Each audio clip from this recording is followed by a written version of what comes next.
Welcome back to episode 4 of the sawmill build. In today's episode, we're going to go over these pieces. The head mount, I don't know. They mount the sawmill head to the carriage. Let's see what went into building them. Okay. We're back at the sawmill project again. It's actually been about 6 months since this was last touched due to weather and other stuff, but that doesn't matter. We're going to make it happen. So our next step is we need to build the carriage because we were having issues getting the clutch set up because we're hitting the clutch. In order to build the carriage, we need to know where our wheels are going to lie, and I haven't ordered blades yet because I'm not sure what length they're going to be. So today we're going to use a piece of cable as a stand-in for a blade and figure out where the wheels are going to land so we can start. We have just a piece of cable, and here is a Sharpie mark. That mark is at 158 inches. See if I can stab myself with the cable. Not yet.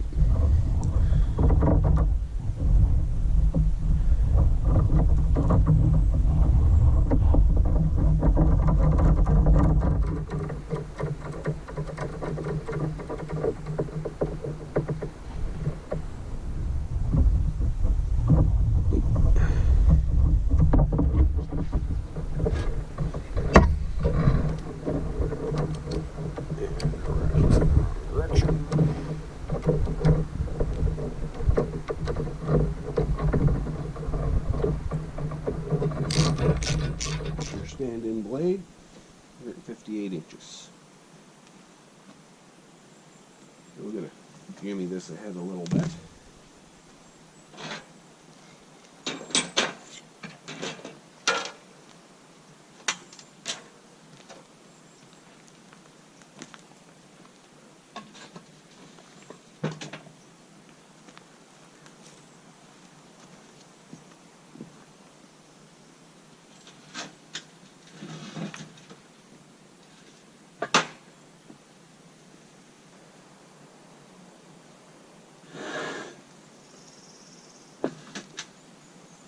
Why?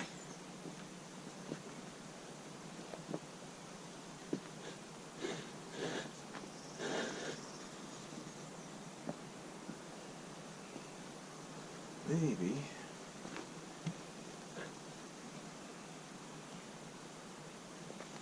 Oh.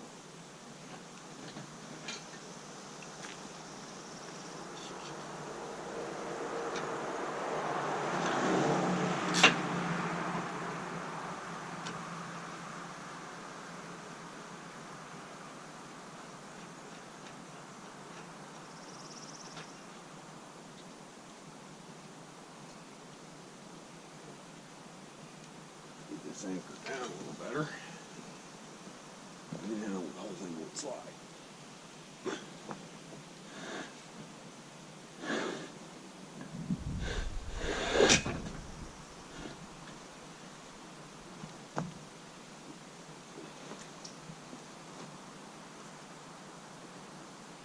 There.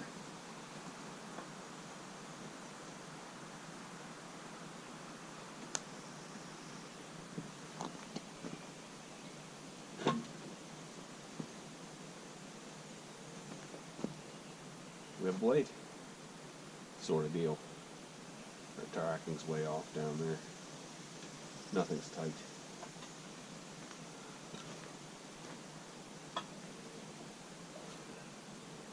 But that's what 158 inches is going to get us.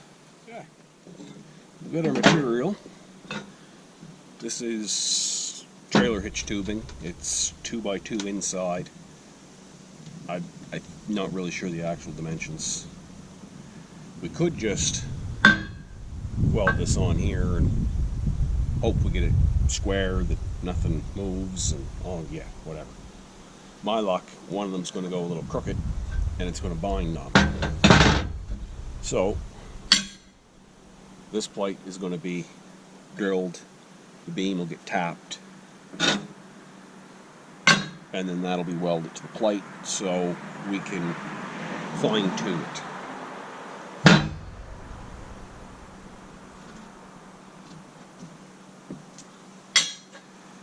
And just to make life easier for drilling and tapping, we're going to tack weld these down.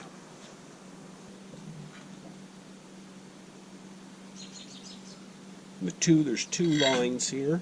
This is where our 158 cable put the box, and I've moved over 1.5 inches, just so we got a little extra room.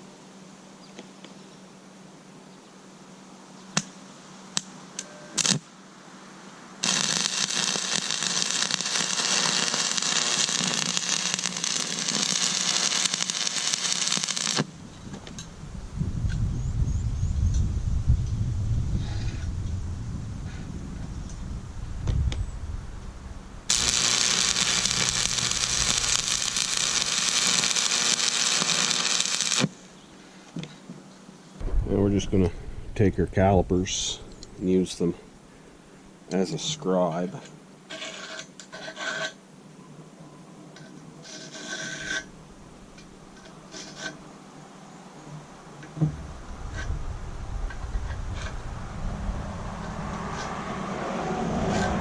That'll be our drill locations.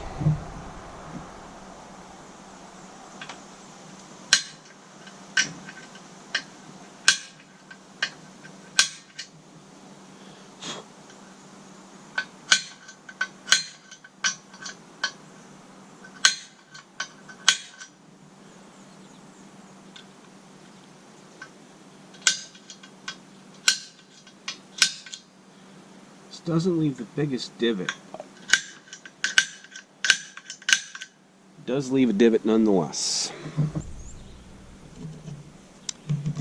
We've got a drill, 3/16-ish bit. I've got some oil. It's not cutting oil, but it's oil. So we're going to drill our pilots.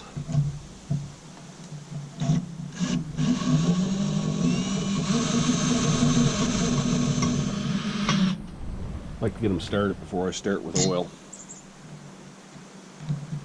That way it's easier to find the hole.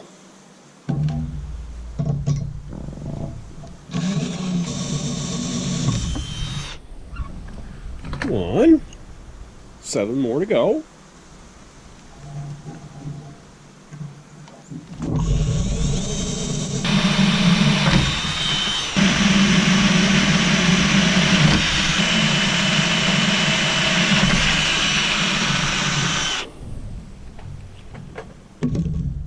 There's our 4 pilot holes. Now we're going to step up our hole size from 3/16 to 5/16 to tap for 3/8 course. Why 3/8 course? I don't know. Seems like a good size. I don't have bolts.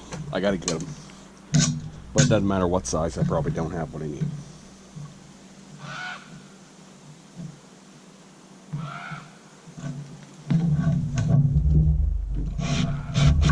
Whoa! Bites.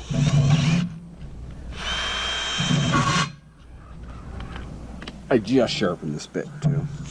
That's why it's biting so freaking hard. There we go.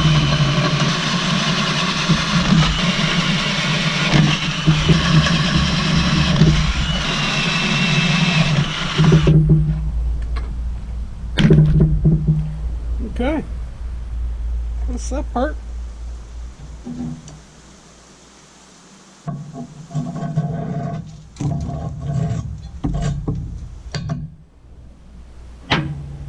I think we'll clean the oil up and get these welded on where they got to be, then cut the tacks, drill out the holes in the plate, and tap the beam. I think it's just going to be the easiest way to do things. Alright, now we got us a blowy gun here.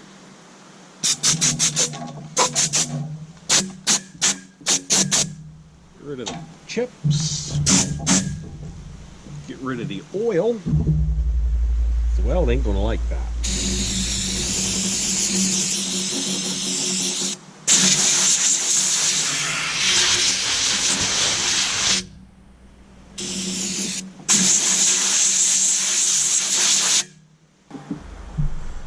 I guess our next step is to attach these here.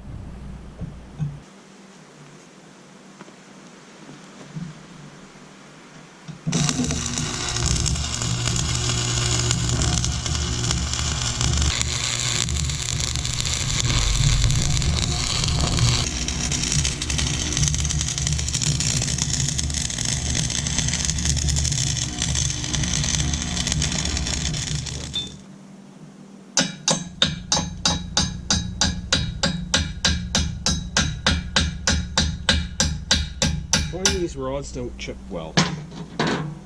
They are also very old. They're probably wet.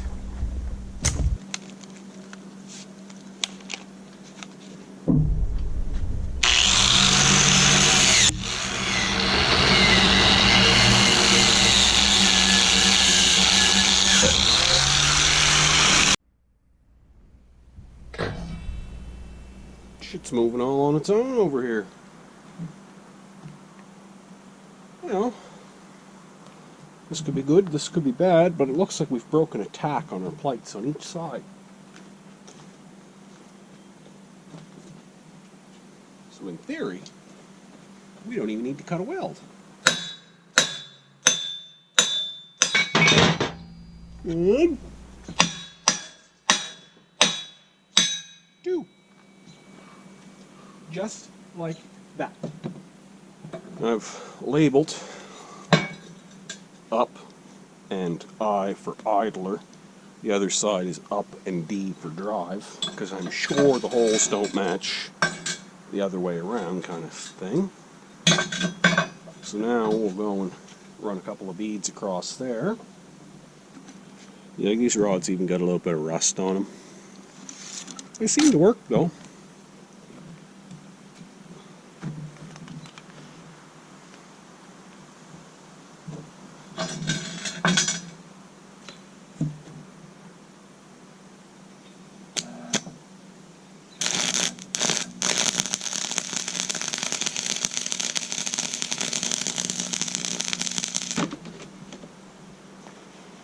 Alright, those things are hot.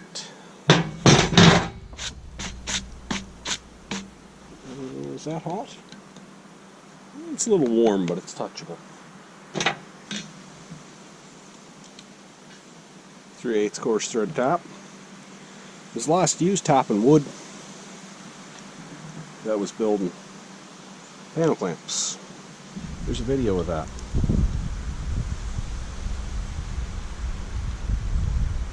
Come on. Get her in the tap wrench.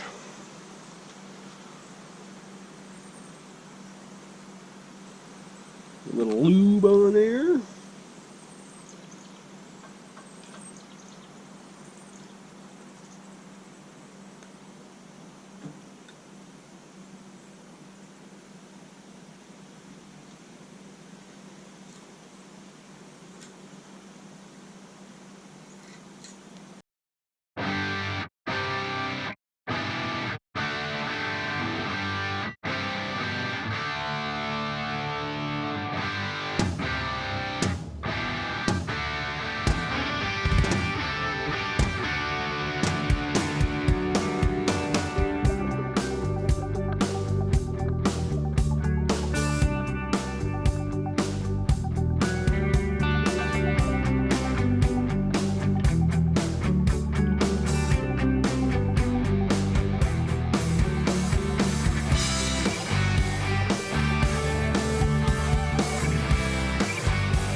That's the easy side done.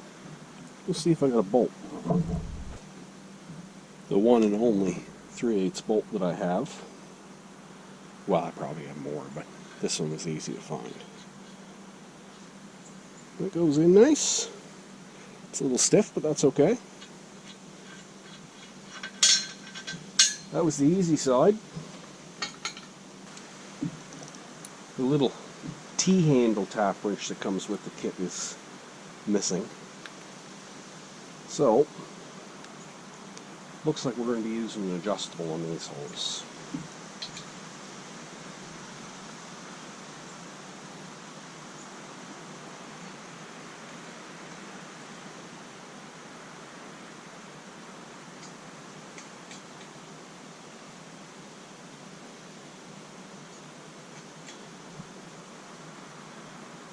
It's much slower.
Frickin' mosquitoes.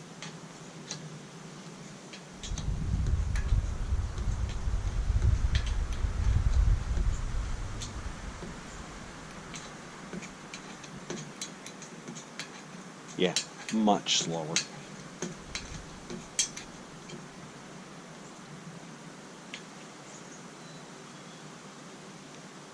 And that one went crooked. That'll be okay though.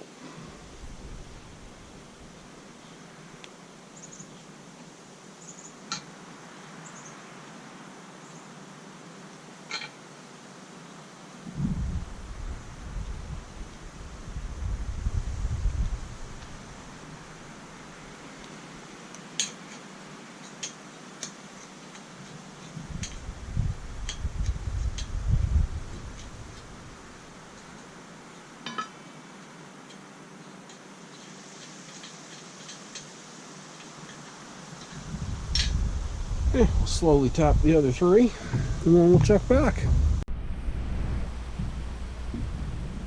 All of our holes are now tapped. So now we're going to switch up again a little bit here. One over here. We've got a flap disc. We're just going to clean these up. There's a little spatter here for me welding the back sides. It's a tack weld.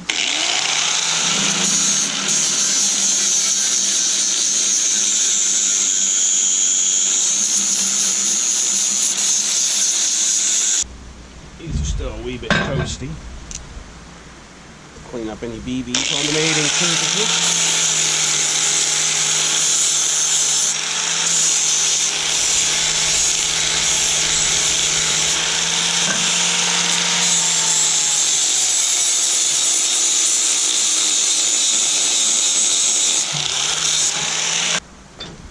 We got nice clean mating faces. I cleaned up the burrs on the outside edge. I can't get inside really with the flap wheel, so we'll have to do that with a file, I guess. So now we're going to drill our holes out a little bit larger.